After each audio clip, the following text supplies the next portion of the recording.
Thursday evening affords us the opportunity to have a conversation with people who are doing it all for Mother Ghana. And this evening, I've got an amazing guest. Yeah, a hard-working and passionate Ghanaian who has worked tirelessly in the interest of Mother Ghana for decades. And he continues to soldier on to get his party, the NDC, to steer the affairs of the country again. Yeah, he's a politician, he's a banker, stockbroker, he's a teacher, he's a farmer, and he is the General Secretary of the National Democratic Congress and also the Vice President for Socialist International. It's a worldwide organization for political parties which seek to establish democratic socialism. Listen, he's got a great sense of humor. He's a lover of reggae music. He's a proud Presbyterian like myself. Great storyteller. I still recall his story about the panty factory at the launch of the NDC's manifesto this week. Please help me welcome Mr. Johnson Asiedu Nketiah. Of course, you know him as the General Mosquito to Personality Profile. General, welcome. Thank you very much. And how you doing? I'm doing great. You know what?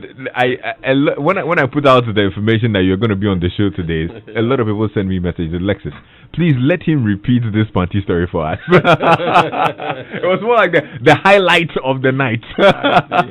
Tell me the story again for those who didn't hear it. Shit, I wanted to tell somebody, but I couldn't even tell the story in full. No, I was just trying to demonstrate how thinking out of the box can lead to a discovery of solutions right that eluded an organization for a very long time.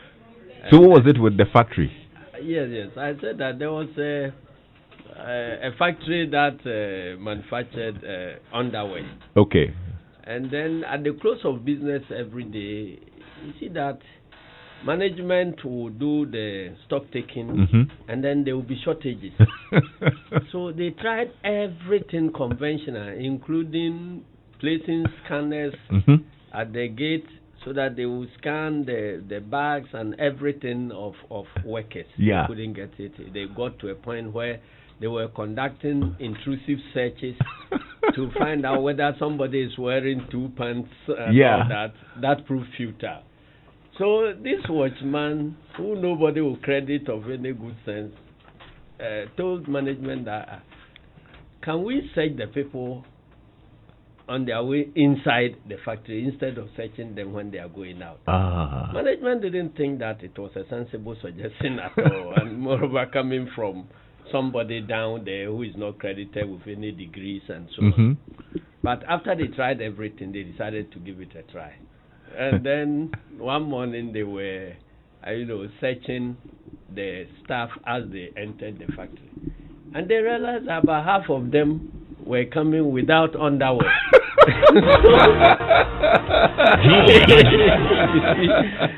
So they come without underwear, but they leave with underwear. And then they put underwear on. So when they are going out with underwear and you search, you still find that they are only wearing one underwear. Oh my goodness! I mean, so it tells you that at times, credit everybody with some good sense and think outside the box. Think outside the box, we will find solutions. Amazing, General Mosquito here on Joy 99.7 FM.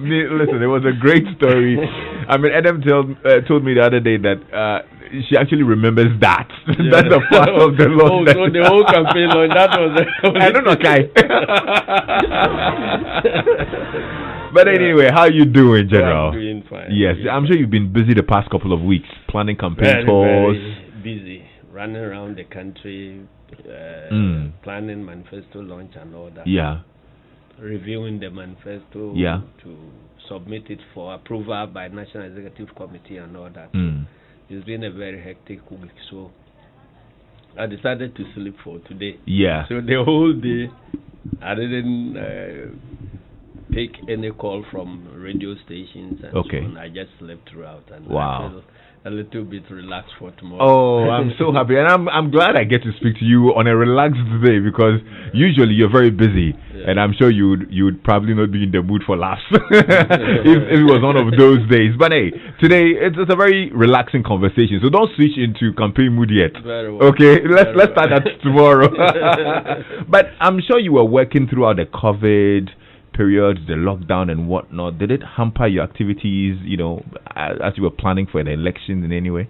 Yes, it did, because the COVID came and then virtually truncated our speak out tours, where we're engaging the people at regional levels. Yeah. We had done some regions, and there were a couple of regions to go, and so the COVID landed, and we decided to abandon the speak out tours the way we had begun them, and decided to go digital. Okay. And so it did affect our activities. Do you think that is going to affect, the prospects? No, we were actually able to collect the data we wanted, so it was okay. Yeah. It was okay, but at times meeting the people with excitement and so on is not the same as speaking their views from the social media. Yeah, that's true.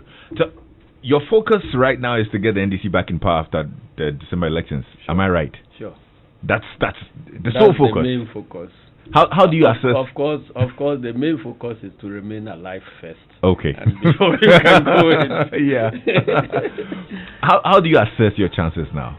Oh, our chances are pretty bright. But I keep on saying that as for elections, it is not over until it is over. So no room for complacency.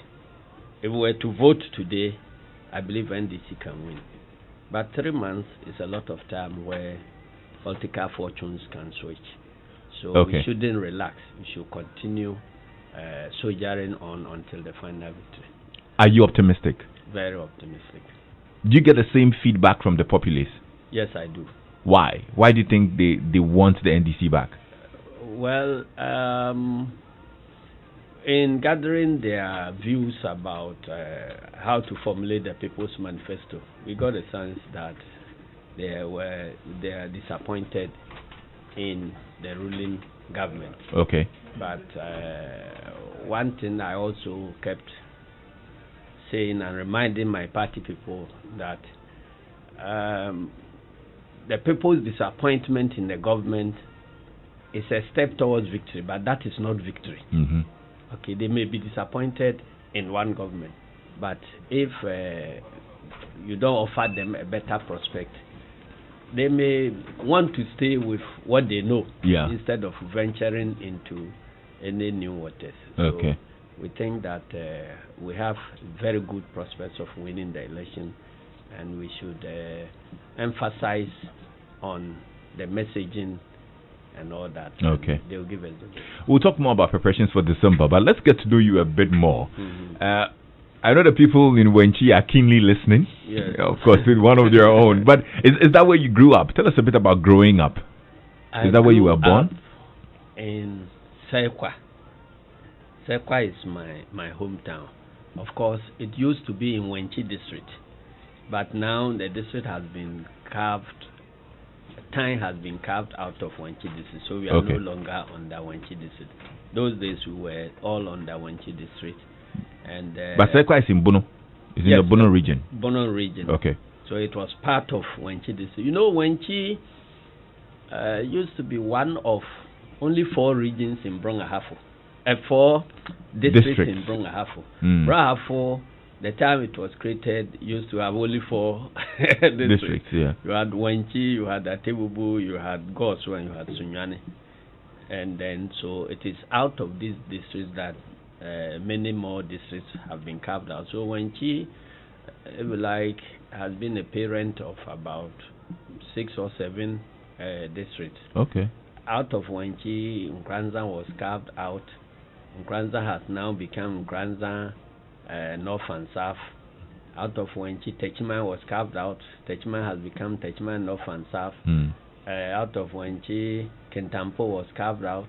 Kentampo has become in Tampo North and South. Okay. And then Time Banda was carved out, and Time Banda has now become Time and Banda.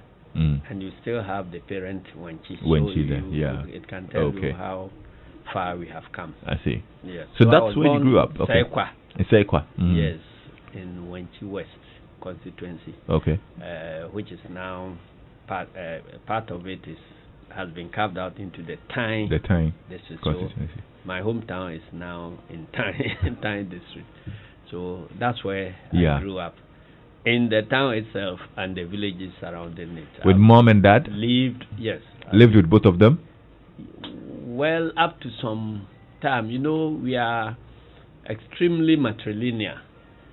So, and my mother happened to be the only sister among about 7 siblings. Okay. So, she was a pampered girl. And so in those days everybody felt that, well, if you have only one sister, your focus is for the sister to bring up children whom you can call your nephews who will inherit you. Yeah. So when I was born, I was identified as somebody who is potentially going to inherit my rich cocoa farmer uncles. So I didn't stay much long with my father. Okay. So I was adopted at a very tender age by my uncles. So I grew a lot more in the care of my uncles. Would you say you were born into riches then? Well, by those standards, I was born into riches, but I didn't benefit from the riches that much. Oh, wow. In fact, the riches turned out to become a curse in a sense. Because you see, the thinking at that time was that because of some accident of history, there were many rich cocoa farmers who sponsored their children and nephews to secondary schools, about 15 of them in Sekwa. And somehow they all couldn't make it. They all failed. And some of the women became impregnated along the line. Those who were able to complete could not pass for sixth form and all that. So the mood of the community changed. Said that no, sending your child to secondary school was a waste of time and waste of resources. Was this before you or during your time? It was before me. Before you. Ahead of me. So when our batch came, I had been a very bright people right from class 1 up to Form 4, and topping a lot of district competitions and all that. But from Form 2, I started trying my hands at common entrance. Those days, when you pass, they could write to you and offer the scholarship to you even before you went to the school. Okay. So I had several offers, but unfortunately, any time I mentioned this one in the house that I've passed for college, they will lock me up and give me a terrible whipping just to take the idea of school out of my mind. You're serious? My uncles were rich cocoa farmers. They were preparing me to inherit them, and then I am trying to go to school and become a scholar. And one of my uncles had a very interesting story that scholars, when they die, they are inherited by cockroaches. So when you open their boxes, top boxes, you find cockroaches eating books. so they wanted me very much to inherit their cocoa farm, so I shouldn't think about going to school. So interestingly, Nkrumah's FQ, free compulsory universal basic education. It was on account of that one that I went to school, because one day everybody else had left for school and I was loitering around in town, so I was arrested by a young pioneer guys.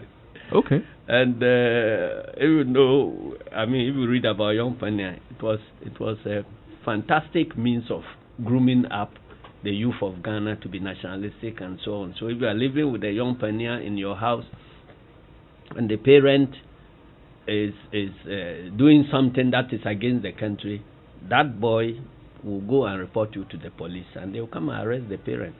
That was how nationalistic Nkrumah was grooming Ghanaian youth to become. So I was picked up, and then I was followed to my house one evening, and they warned my uncles. They asked them why I wasn't in school.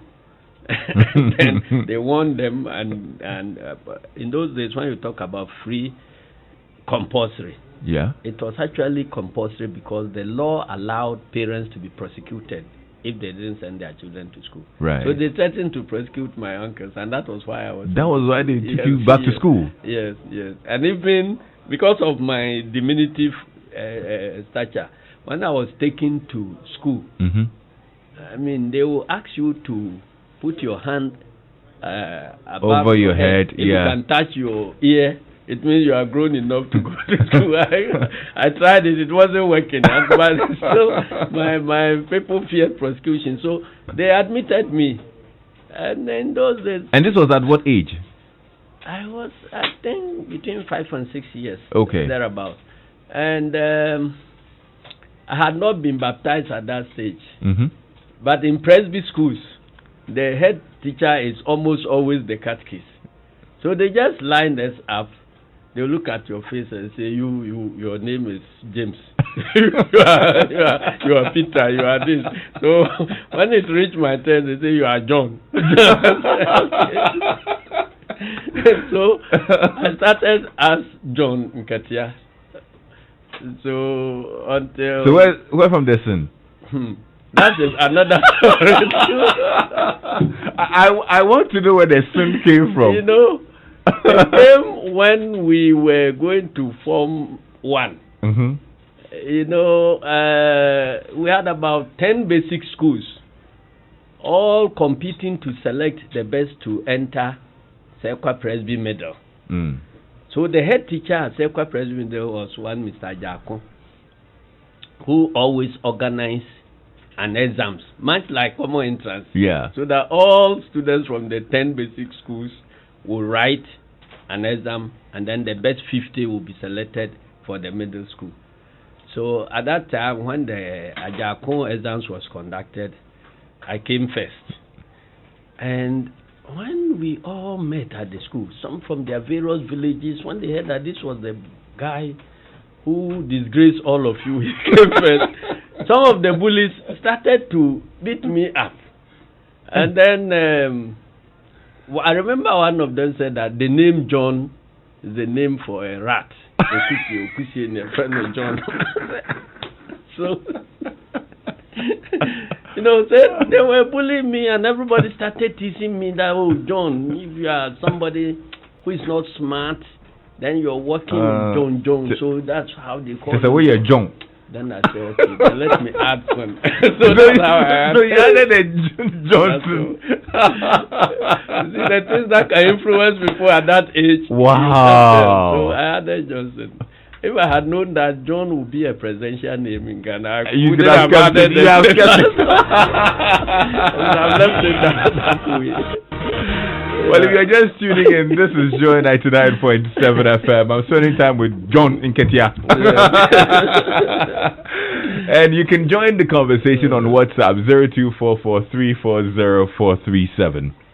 Okay, so now you found your way back to school. Yeah. What influenced your choice of subjects to study? Because I know you did banking and finance. You got into business, sort of. What influenced those decisions then? Well, all along in basic school, I was very good at mathematics. You know, so at some point they referred to me as Archimedes. Oh, wow. You know, yes. And at some stage I suffered for it because I was being taught by a people teacher in P5, and there was an exam he conducted. I believe strongly that I got some question right, and he marked me wrong. So I reworked the thing, and I realized I was right. So instead of going back to him, I picked a red pen and marked it that I got it right. So all my friends started, hey, he has marked his own book. He has marked his own book. So when the teacher came, he just saw it and said, what? I'll put the teacher down. So he put off his wristwatch. Before I could say Jack, gave me a dirty slap, and I was lying on the floor. just because. But eventually the head teacher came, intervened, and looked at it and saw that I was right and my teacher was wrong. Wow. And then again, when I left middle school, because I had been banned not to attempt to, aspire to go to secondary school and all that, I didn't know what to do. So I started going back to the middle school to help those who were in Form 4 because I got distinction. And so those who were preparing for exams, I went back to try and help them. Then I decided to try my hands on the 4-year teacher training college admission exams. Okay. In those days, some of my teachers had written it for 10 years. They had never passed. And so when I took a decision to do it, I discussed it with some of my friends. And they said, no, you can never pass that one. Don't you see how Teacher Sante has been writing this thing for all these years? Don't you see how this one has been writing all this? I said, I'll give it a try. But here was me. I couldn't ask for money from my parents or my uncles. So I decided to go and engage in truck pushing. Truck pushing? Yes. So I mobilized 14 CDs at that time. I bought the form at 9 CDs and took pictures and all that and wrote the exams. Incidentally, 3 of my teachers were also going to write the same exam. Your teachers were writing the same exam you were going to write? And wrote. Don't tell me some of them didn't pass. Well, I passed with one of my teachers and 2 failed. 99.7 FM. Hey! So that's how. And even something happened. Otherwise, I couldn't have even disclosed to my uncles that I wanted to go to training college. There was a festival, and somebody had swindled my uncle in his attempt to buy a tractor for his farming. And then my uncle and his friends were discussing that issue. And that person happened to be somebody whose school fees was paid out of a loan that was contracted from my uncle. So my uncle was very, very bitter that your father will come and take a loan from me to pay your school fees. And when you finish school, I'm the person you are coming to cheat. And those days the practice was that my uncles will give you loan to go and take care of your children. Then you pledge your cocoa farm. And then we will be assigned to, harvest with the cocoa farm. And so we were proud. So it happened that one of the products of such a business came out. He finished 6th form. He set up some subsidiary of a sort of a company, high purchase company, and got my uncle's money messed up. So my uncle was discussing this thing at a festival, and then, unknown to him, the sisters of that swindler were around. So they heard my uncle and they started insulting. They gave him a bad session of insults. Wow. That he didn't have, if you are a rich man, you don't have a scholar in your house, then your riches are useless. So that was what triggered the desire of my uncle to have a scholar in the family. Finally. So he came to my mother and said, where is Kwajo? He said, Kwajo is, I said, tomorrow he will go to college. So when I came and my mother told me, I said, I passed common entrance, I was offered scholarship, you beat me up, I passed this one this year, you didn't allow me. So now everybody is in school. How can I go and join a secondary school whose entrance exams I haven't written? So it was around that time I was thinking about applying. No, I actually applied to, I think, Asiedu Business School, some commercial, and something, those private schools. So within that week, the postmaster came to my house. Those days it was a postal agency in my town. So the postmaster, when he brings the letters, we have to go from house to house and deliver them. He came to our house and handed me a letter. When I opened, I had passed the exams and I had been offered admission to St. Joseph's Training College. So I just picked the letter and I gave to my uncle. Your uncle. I have actually passed. So that's how I went to Training College. Interesting. The journey into banking and finance. So after when I was in Training College, and even my attempt to go to Training College was also a drama. When I disclosed to my uncle that I'm going to study for CETE, they started comparing to some of the earlier trained teachers in town. Say, you want to become a teacher? Master Dua, Master Jumbo, Master Quantano. They went to, is that not the college they went? I say yes. And they are teaching here, all their hands are swelled with chalk, and at times their trousers are torn and they are walking around here. That's what you want me to spend my money so that you become.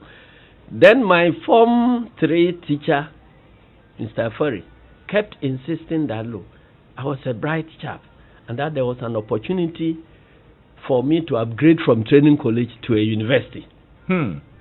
And it turned out that around that same time, some of the pioneers who went to Training College at that time had managed to enter university. Prominent among them was Obimanu, lawyer Obimanu, that great lawyer who passed. So he became a role model, and then my teacher was convincing my uncle that, look, I won't teach if I go to secondary Training College. After that, I can upgrade and become like Obiman. So that's how that was it. They allowed me. So immediately I left the Training College. I bought books and wrote for O-level, A-level in the house, studied on my own, and then passed. And I in fact, when the results came, now I didn't know which subject to choose. Because following Obimanu's example, everybody in the village there in Brahafo at that time was aspiring to become a lawyer. So I picked the form and I wanted to become a lawyer. So I had my pastor, who was like a mentor to me, Reverend Jandia, who advised that, look, it is better to choose business administration than to become a lawyer. And it also happened at the time of the beginning of the revolution. Okay. When courts were closed down and tribunals, and so we're all preaching that even lawyers are nation wreckers and all that. So law was not an attractive course at that time. Yeah. So I chose administration, and that's how come I went there and did what's inspiring about General is the fact that even after his 60s, he's still inspiring people to learn and gain more knowledge. You graduated with a Master of Science degree in Defense and International Politics from the Ghana Armed Forces Command College last year. Yes. Wow. What made you decide to take that course? Because, you see, I had become the Vice President of Socialist International. And somebody with a business background, all my courses were in business. After my graduation, I did this professional course in stockbroking. We became the pioneer stockbrokers in Ghana and all that. So I thought I needed to learn more. All my politics was about practice. Yeah. So I thought I needed something more in international politics. And the way the world is moving, terrorism, this globalization and all this. So I thought I needed to learn more about that. So General, that's how congratulations. Thank you very much. You're an inspiration to a lot of us, honestly. Yes. I think you inspire a lot of people with actually that single act of taking that master's degree in defense and international politics. You graduated last year. I remember the pictures. You were all smiles. and in fact, many of the generals and the lecturers there felt that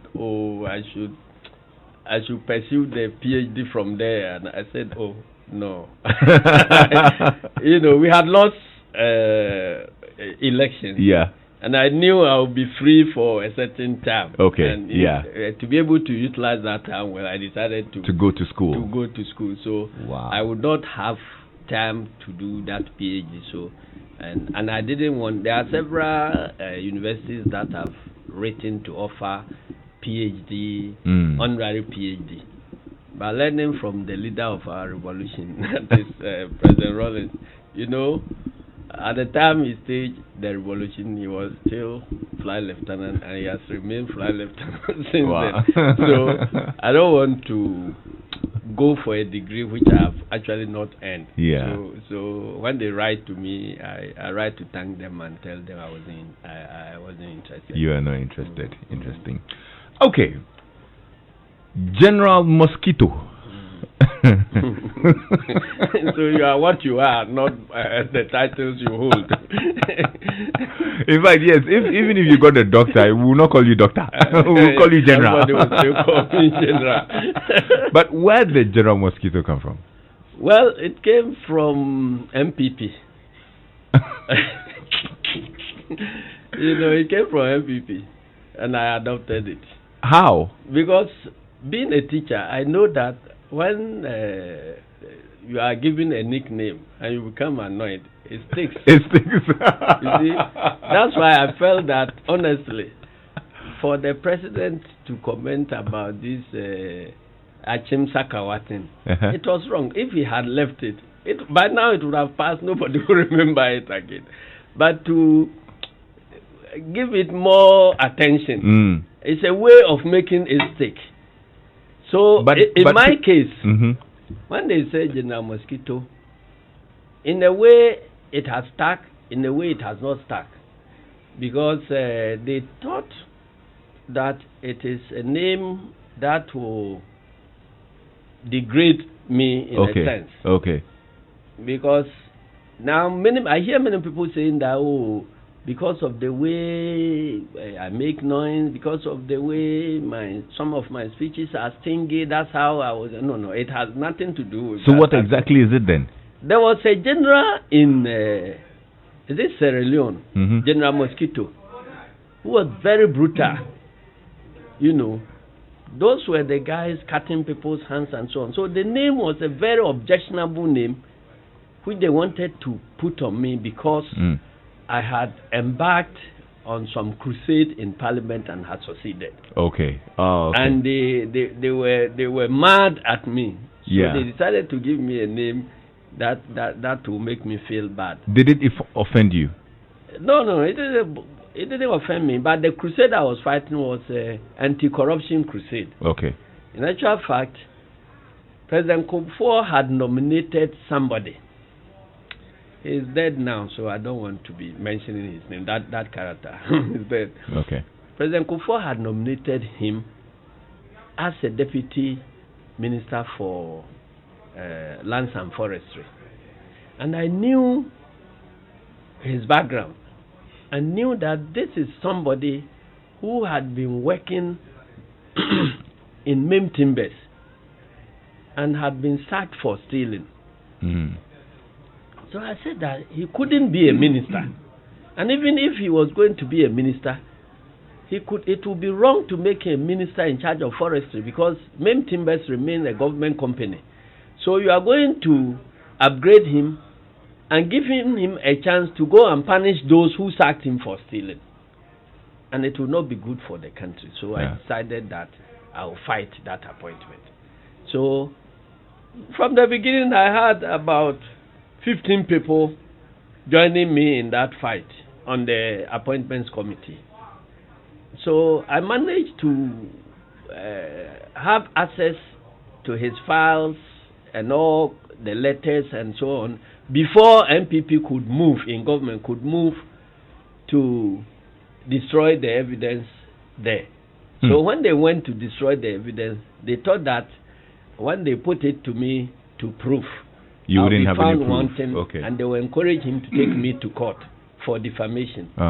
So, in fact, I have full students union and all that. They did press conferences insulting me that I should be sued for defaming him and so on. They didn't know that I had a copy of his files even before raising the question at the vetting committee. Oh. Okay. So I kept quiet, and they made that noise.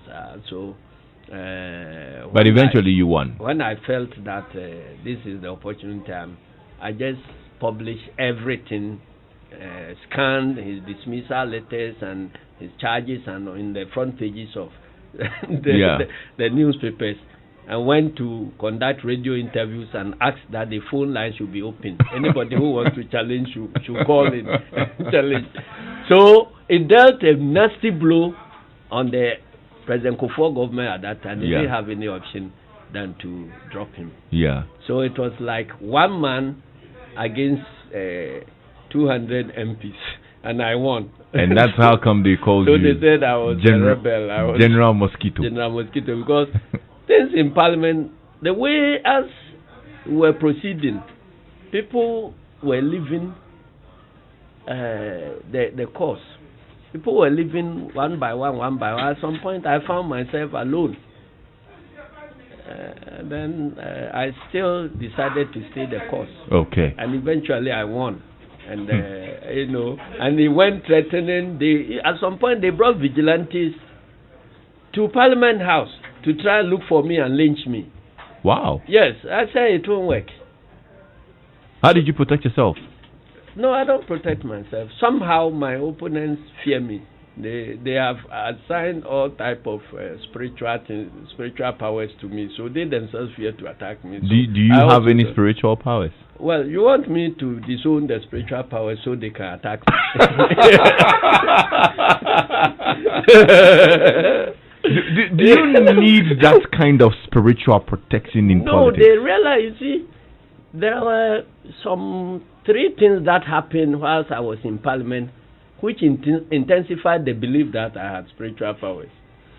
This one, after the man had been forced to resign, there were threats that I couldn't step in Ahafo, anywhere in Ahafo, and that I would be lynched and so on. And I said I will come. So there was this funeral which I attended in Collins Elder's place. Honorable Doa Jaho, they were all scared. They said, they say you can't step there. I said, I'll go. When I went, unknown to me, people disliked that man so much so that my effort to disqualify him had rather endeared me to the people. Wow. So I was met 200 meters to that town with brass band, and so I was carried triumphant entry. So those who were there came to say that this man, he must have some magic powers. That's the place where they say he couldn't enter. Now he went there triumphantly. Then there was another occasion where a mob tried to lynch me whilst I was at a radio station in Sunyani. That was in the early days of President Kufuor's administration, where it became virtually taboo for anybody to speak on any of the radio stations in Brong-Ahafo about NDC. The mob. So this vigilantism didn't just start. Yeah. We have lived with it for all these years. So they mobilized, the MPP mobilized to attack the radio station where I was speaking. And so as I was granting interview like this, the regional chairman then banged the door and entered and held my shoulder and said very unprintable things. You this, you that, you see village man, you see how you can get to your... Then I calmly replied that, I thought that at this age you will be conscious of whatever you do, and that if you are the regional chairman of a ruling government, we don't expect this type of behavior from you. And I'm sorry for your children, because they will be listening to the radio and they will hear that their father is saying these things, and then their classmates will be teasing them. So he threatened, look, I will slap you now. So I got up and offered my cheek and said, look, slap me and see whether you spend the upcoming Christmas. Hey. Then he started drawing backwards.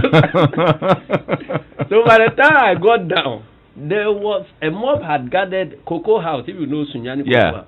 a mob had gathered down there with clubs, cutlasses, sticks, and all that. Isn't it the radio station at the top of the building? Of the Cocoa Sky House FM, building. Yes, I think. Sky FM. Yeah. So when I was descending, then the watchman came. My driver actually ran upstairs, met me on the first floor and said, Jenna, don't come down, don't come down. The people will kill you, the people will kill you. I said, who can kill me? So I'll go. So, and I was on the last rung to the floor. Then the watchman said, meaning he's the one coming. Yeah. So I got down in my smoke and I said that, who wants to see me? I am Asiedu Nketiah. I'm the son of a man. So whoever wants to attack me, you don't know me. I am Asiedu Nketiah. What's your problem? It sounds like some Okunko speech, pal. So when I turn around like that and the flap of my smoke open like that, come and see them running. So I got down and mounted the bucket of a pickup. I say, I am going. Whoever is a man should follow me. So,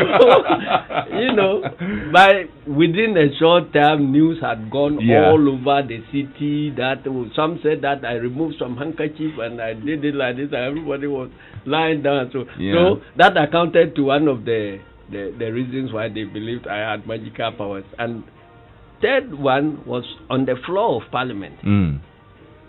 Honorable S.K. Boafo was making a presentation, and what he was saying about me was a lie. And he was claiming that I will go to hell and all that, And the whole story about that was that I was invited and told that the way I had been giving trouble to J.H. Mensah and other senior politicians on the floor of the House, they wanted to negotiate with me so that I can tone down on them. And I also said that, well, you have been calling President Rawlings Jerry John Rawlings without any respect. So if you call the President, His Excellency the President, I also call you guys honorable people. Yeah. Then they said that, then it's a deal. I said, okay, then I will respect judgments. We came to the floor, and on that very day, they started insulting President Rawlings. So I also got up and gave it to judgments, and it had to do with some constitutional amendment and so. So I told judgments about you. Well, I don't want to repeat those. I know, it's okay. Don't. Then this man got up. S.K. Boafo got up and said, this boy, he has no respect. This morning he came to apologize to us that he will not attack judgments again. I said, you came to strike a deal with me. It wasn't as if I came to you to apologize.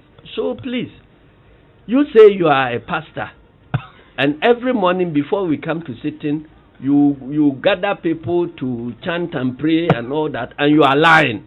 You go to hell. God will pay you for what you are doing. So immediately I said, God will pay you.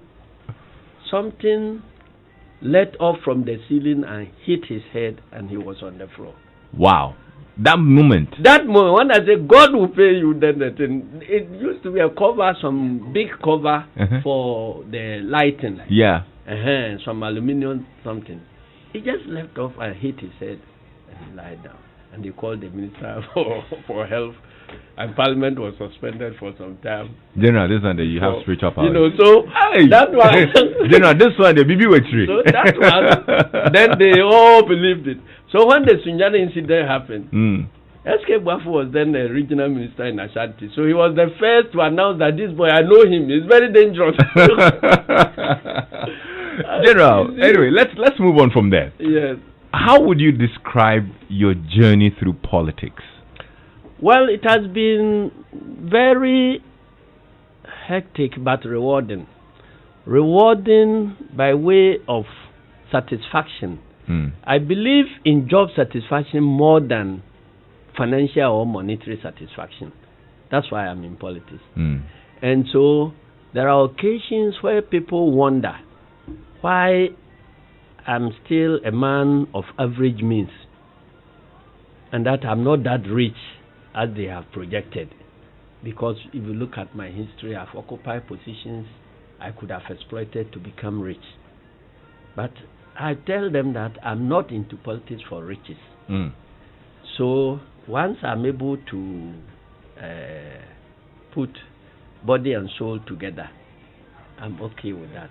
So my aspiration is not to become a rich person. A rich man. So I get satisfaction when people feel that I've done something that has satisfied them or that has helped them. That's what I've been doing all my life. With the benefit of hindsight, would you say you left Parliament too early? I think in 2004, right? You had served three terms. Yes, I left in 2004. Would you say you left Parliament too early? No, it was the right time to leave.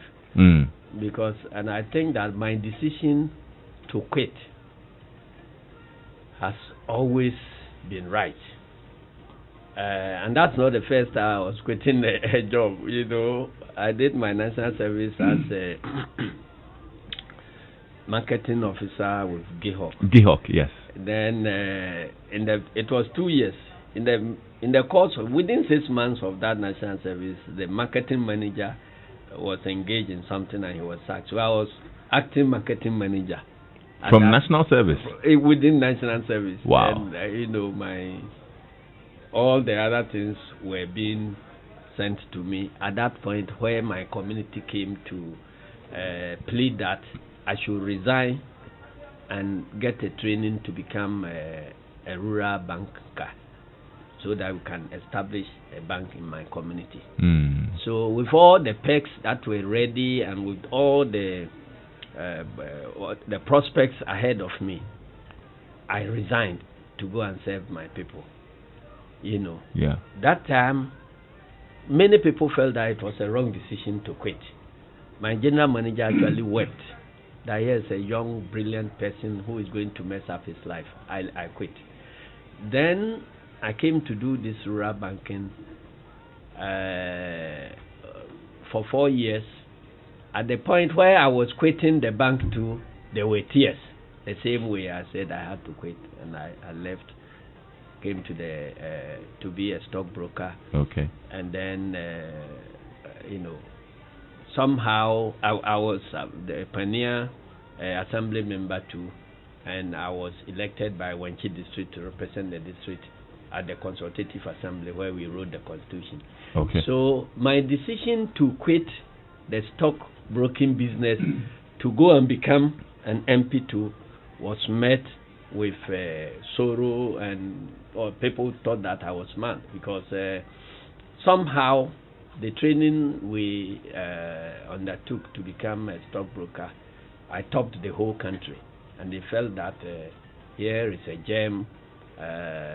Who's abandoning it all? The best performance since the training was established and all that. And then I was abandoning all this thing to go into politics. So it was also another drama, and I left. You know, so in the same way when I went to Parliament and I decided to quit, there was also the same thing. My constituency, party headquarters, Speaker of Parliament, everybody.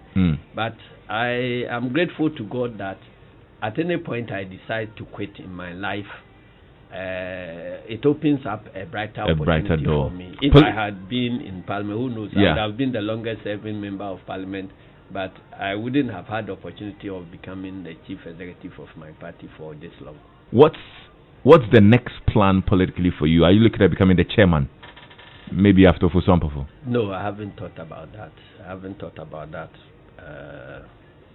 When we get there, we'll cross it. You declared that you'd be ready to accept the running mate slot for NDC before John Mama announced his running mate. Yes, were you disappointed that he didn't select you? No, not at all.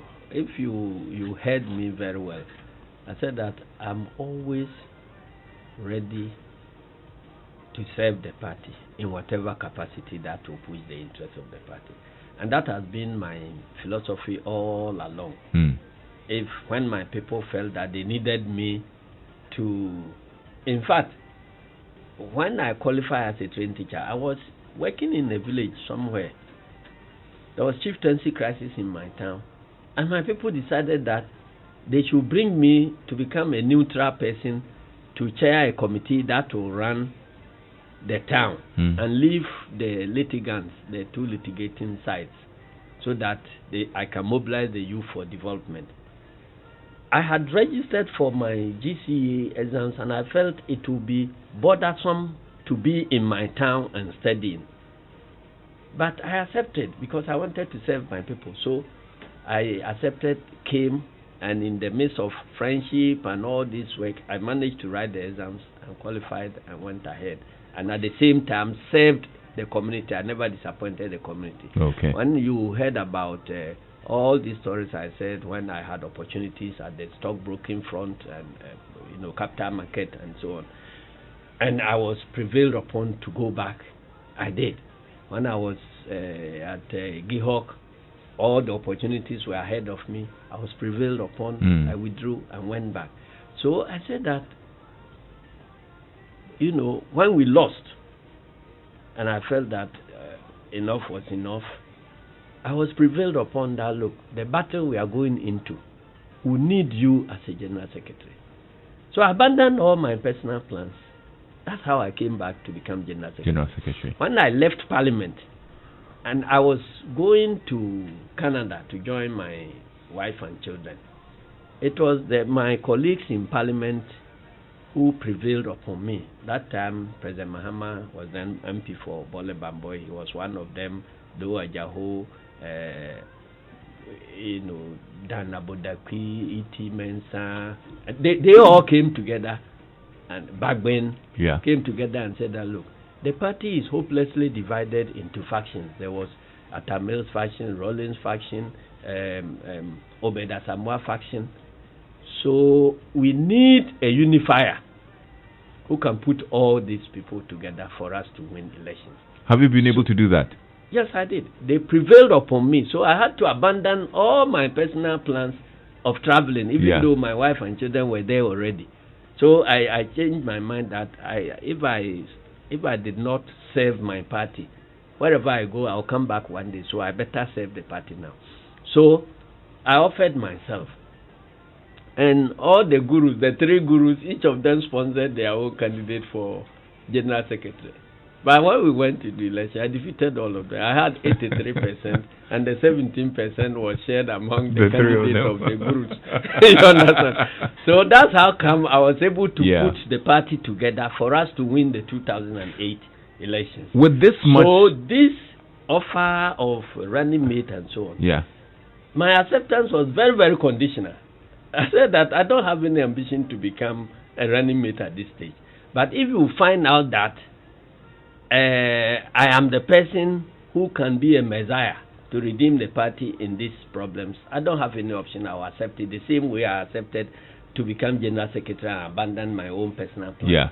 But I wasn't going to campaign. I wasn't going to do anything. If the party deems me fit to do it, I'll do it. Otherwise, whoever comes, I'll do my work as a general secretary to make sure that we won as a politician. Do you have presidential ambitions?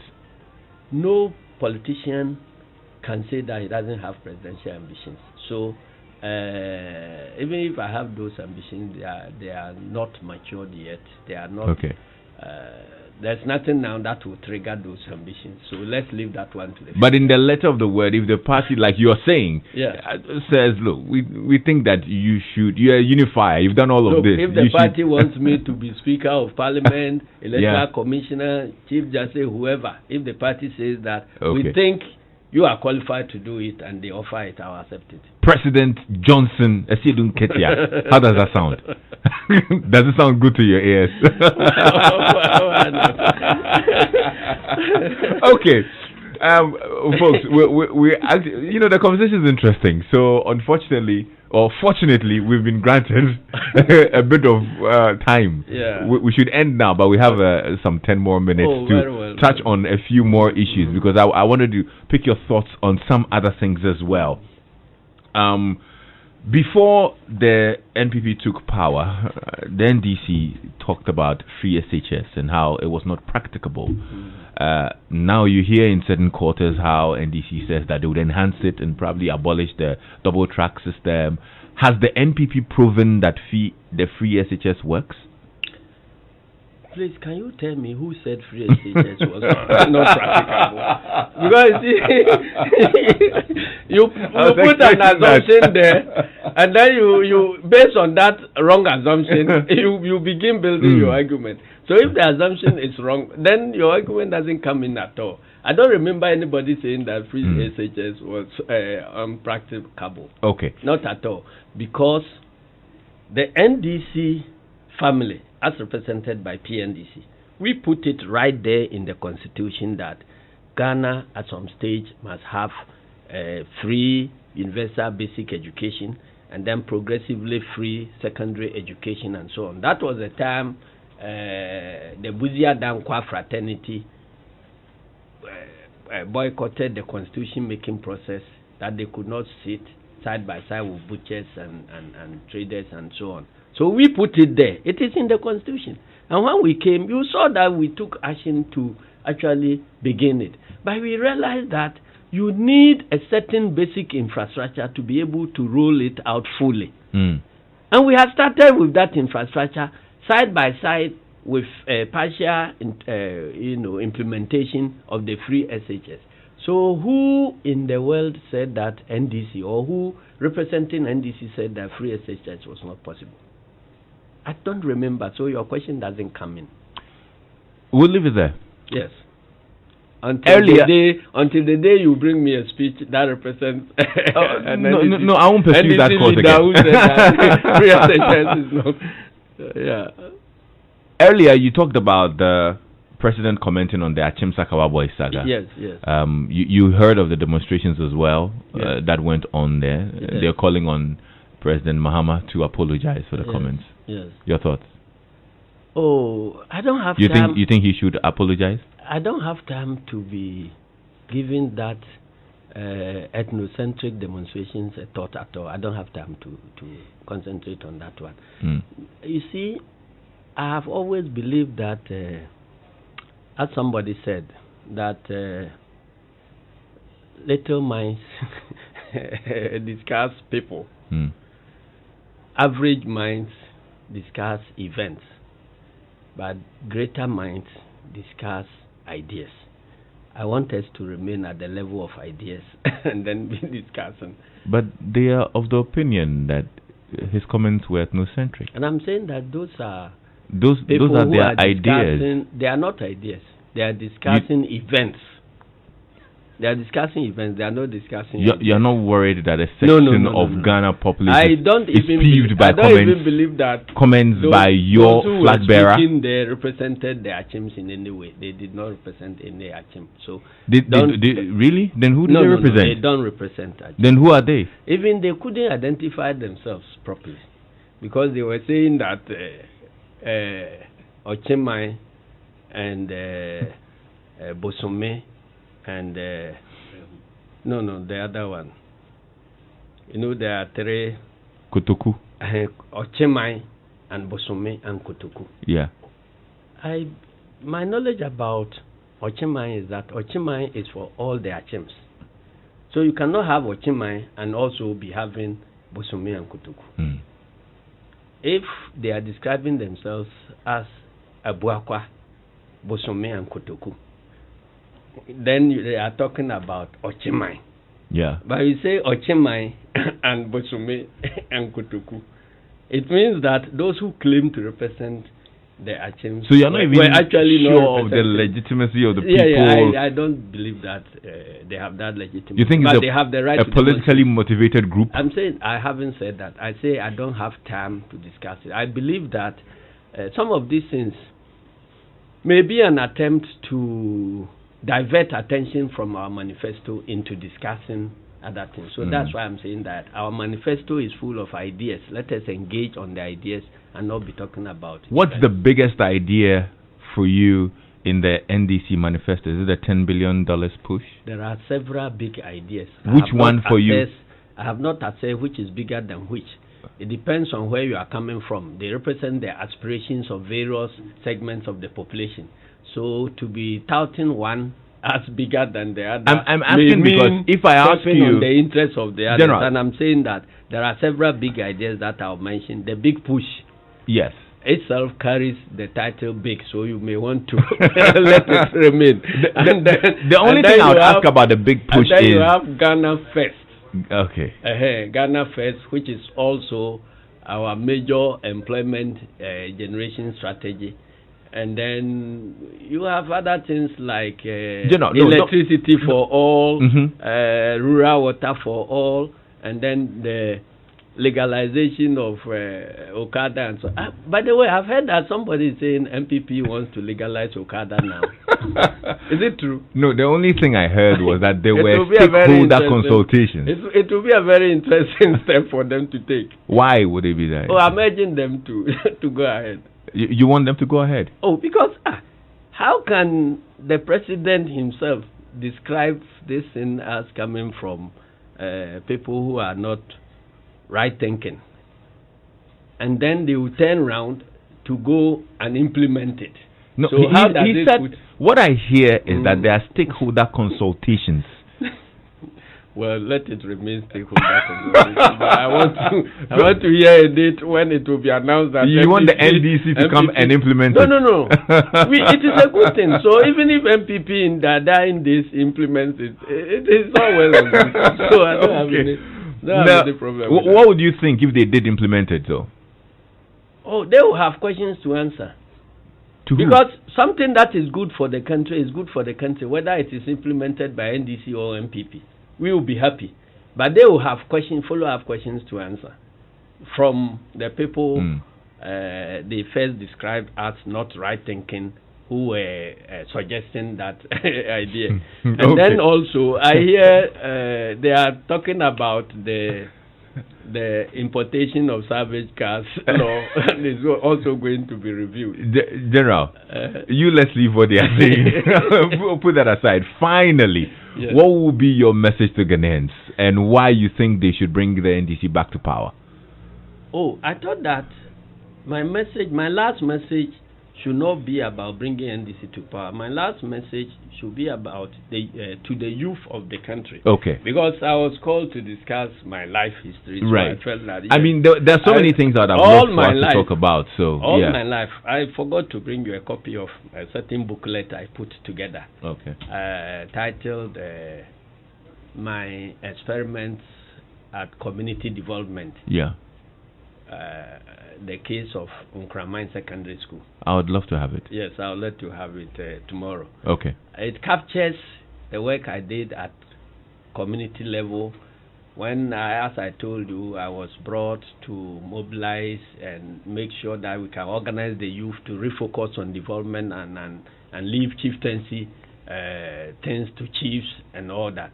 My advice to the youth is that whenever there are divisions in any community, whether in your organization as a group or whatever, focus on the bigger picture. Ask yourself, what I'm doing, if I devote my life to doing this, how does it improve the lives of the generations that will come after me? I was happy that I accepted the offer to go to my community, and by the time I left the community, I had impacted on the community. At least now, during those days, I led the community to establish a market that has now devolved to become one of the largest weekly markets in Brong-Ahafo. I led my community during the days I became assemblyman to establish a secondary school that is now one of the best secondary schools in the country. And each time there is a computer selection, whatever, the pressure on the school is enormous. And they keep on churning out very good results year in, year out. And I didn't get these things easy. I had to confront big powers. When I was mobilizing the resources of my community for us to start the secondary school, at some point in time, I had to be dragged before the traditional council, made to slaughter sheep and all that, for daring to question people who had embezzled community monies and to, recover them and put them into good use. Now everybody feels that I have been vindicated. Okay. So if you read that book, you see that part of my life has been somebody, a unifier. Okay. Whenever there is crisis, and I'm brought into the scene, I'm able to put all factions together for us to achieve this thing. Another trait that you'll find is that I have been incorrigibly anti-corruption person all my life, to a point that I was going to jail the chief of my community because of corruption in those days.